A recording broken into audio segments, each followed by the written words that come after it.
Hi, this is Sarah Parker Thomas, and I'm so glad you could join me today for this mini master class. Today we're going to be discussing ways to clean and clear your personal energy. I'm a spiritual life coach, energy healer, and Reiki master teacher. I also own the Serenity Reiki Clinic and the Bliss Coaching Company. I've been working with energy and energy problems basically my entire life. But I want to tell you right now, this should not be considered as medical, emotional, or financial advice. What you do with this information is solely up to you. That being said, I believe it was Albert Einstein who said, everything is energy and that's all there is to it. Kind of sums it up, doesn't it? So, we know that our material world is all energy, and so are we. Everything around us is energy. The human body is part of a wondrous, miraculous energy system, and each of us vibrates in our own unique way. Usually when we're in harmony, we feel good, are confident, have plenty of energy for projects and adventures. We easily remember things, have no problems with concentration. We are happy and overall healthy. Life just flows effortlessly and easy. Things are good.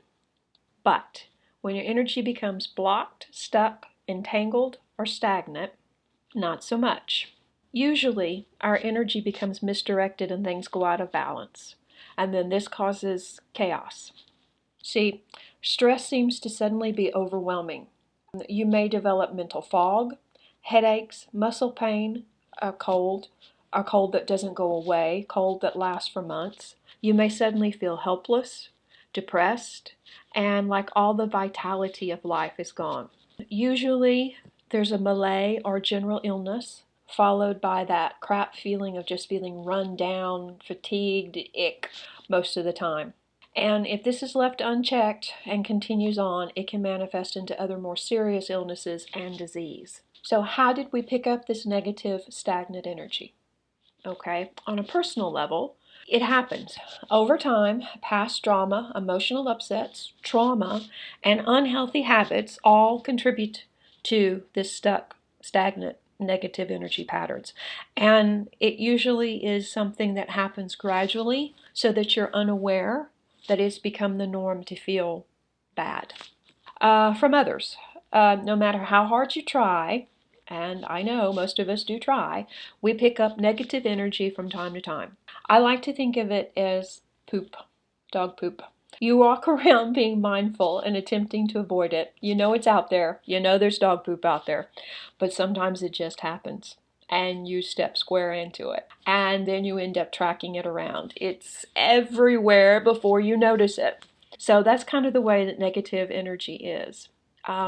We try to avoid it, but we get in it, and then we get it on us, and it's a bitch to get off. We can also pick it up from negative places.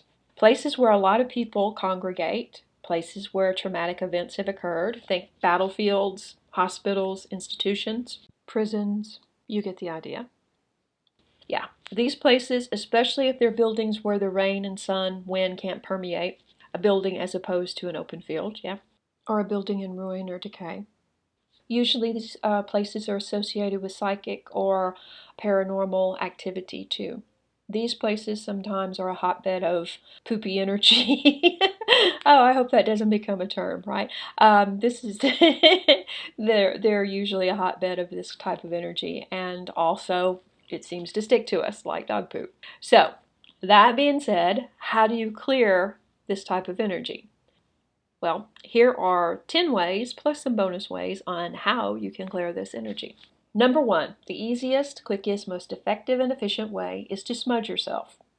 Or ring the tuning forks over yourself, or use the Tingshas. This is a great way to break up the stuck or stagnant energy that may be around you. But this does not really work so much for your home. This works more on a personal level. Unless you're actually smudging the entire house or ringing the Tingshas, the tuning forks, over the entire house. So be mindful of that, okay? You can also take a soothing salt bath or baking soda bath. Have a good soak, light some candles, and just relax. But it's very important that when you're doing this, you give your body permission to release the old energy and just let it go down the drain. And just see it coming off of you and going down the drain. and ask that the earth transmute it. Another way, also very simple, is to go outside. Walk around barefoot. Take a walk outside, touch the earth with your bare feet. You can hug a tree if you feel like it, or just sit under one. But you need to be outside and just feel that connection with nature. You don't, and let me repeat, you don't have to take a mountain bike trail and hike up the Matterhorn, okay? You can if you want to. Don't look for excuses not to do this by saying, oh, the terrain is too rough. I can't do it. You can find something where the terrain is not rough. You can find something that's easily wheelchair accessible. You can find something that will work for your level of physical activity, okay? Maybe just visit a park on your lunch hour, and that would help a lot. Just sit out in nature for a while. Speaking of hiking and biking, physical activity. Move out of your head and get physical. It's a great way to balance and recharge.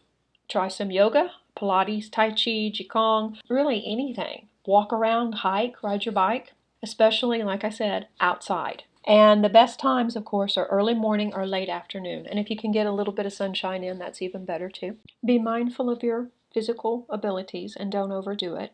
Start out on the side of caution, and you can always work up to more activity, more physical activity, okay? And you can also find free groups or free instructions online. Most major cities have Tai Chi groups that meet, usually in public parks, that cost little to nothing. A lot of them are free. Another thing you can do is ask your guides. Ask your guides, the angels, or your ancestors to help you clear up anything that does not belong to you. You can also book a Reiki session. Yeah, go see your local Reiki practitioner. Book a session with them. And if there's no one close to you, go online and book a long distance session. Have them scan you, have them treat you, and help you get back in line. Reiki is wonderful for this. Also, I recommend that you drink more water. Stop all the sugary drinks, and if it's going to be a severe problem, just do it for a day. Just do it for one day at a time. No sugary drinks Monday morning from sunrise to sunset, okay? And give your body time to heal itself without the sugar. This will help you greatly in dispelling the negative energy that you may be holding on to.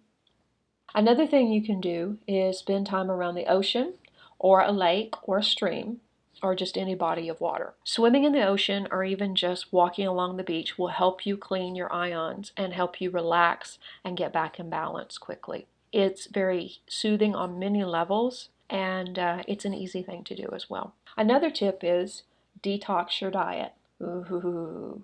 Also, you can try it from sunrise to sunset if you're not ready yet to commit to a better diet. But really look at what you're eating and how much of it is food and how much of it is food-like substance. Give your body a break.